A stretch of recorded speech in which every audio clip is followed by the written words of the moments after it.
Hello, and welcome to Fanfiction Analysis with Emma Ivelli. I'm Emma Ivelli, and this is my possessed computer V.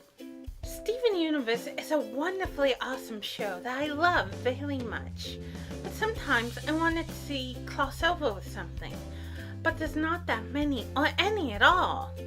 As always, I'm using fanfiction.net as a guideline, where there must be 5 or less crossovers there.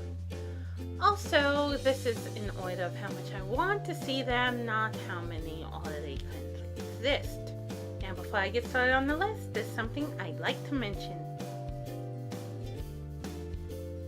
Honorable mention, Sailor Moon. I already talked about this on the top 5 wicks that need more crossovers with Sailor Moon. Since I don't want to go over it again, here's the gist of it. Silver Millennium and Gems.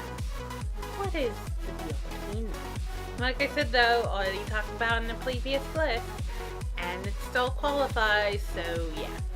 Now on with the list. These are the top 5 wicks that need more crossovers with Steven Universe. After all, they all can't be Gravity Falls, Naruto, or Undertale. Yeah, it does. Number 5, Guardians of the Galaxy. It's one that barely scrapes by. But there should be more stories. Come on, both of the main characters are half human and half alien. And they both have a tie to music.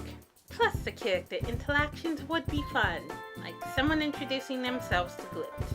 Or how about Pearl and Locket? Pearl doesn't seem like the type to like raccoons after all. Either way, it would be a fun one. So, next one. Number 4, Tenchi Muyo. It's similar to my idea of Sailor Moon, though a bit more thought-provoking. Earth is a colony of July, at least in the OVA. But what will happen when the gems show up to colonize this new planet? Would July respond, or would they let them get away with it? Did they help Rose in the rebellion? Also, did Rose ever meet Yosho?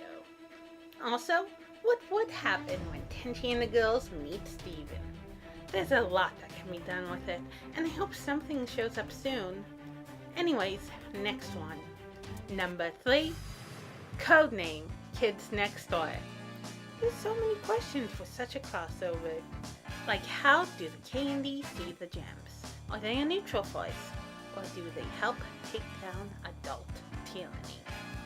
Also, did the K&D ever try to recruit Steven when he was younger? Also, has any sector of the K&D ever faced off against a gem monster? These are great questions, and I hope someone one day will answer them. So, next one. Number 2. Ranma 1/2. Here's a good question. What if a gem falls into Josenkyo? This can be done in 2 ways.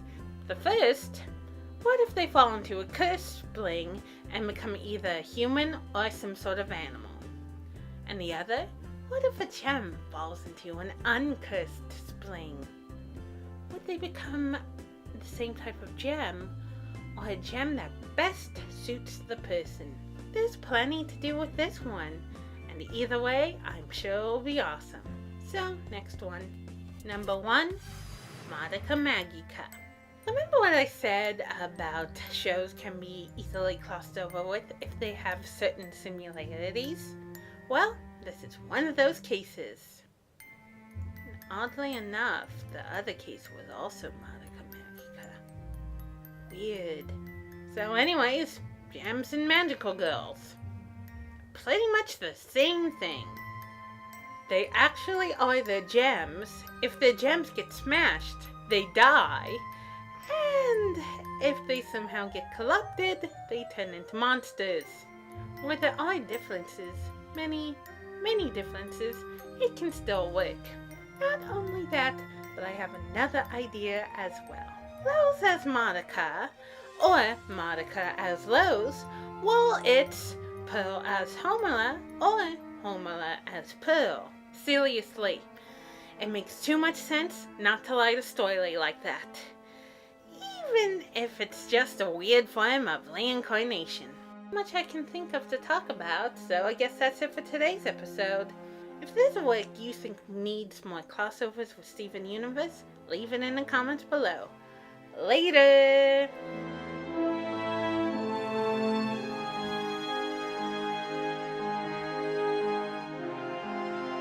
Remember to leave a like, share, subscribe, and hit the bell icon. Also, support me on Patreon.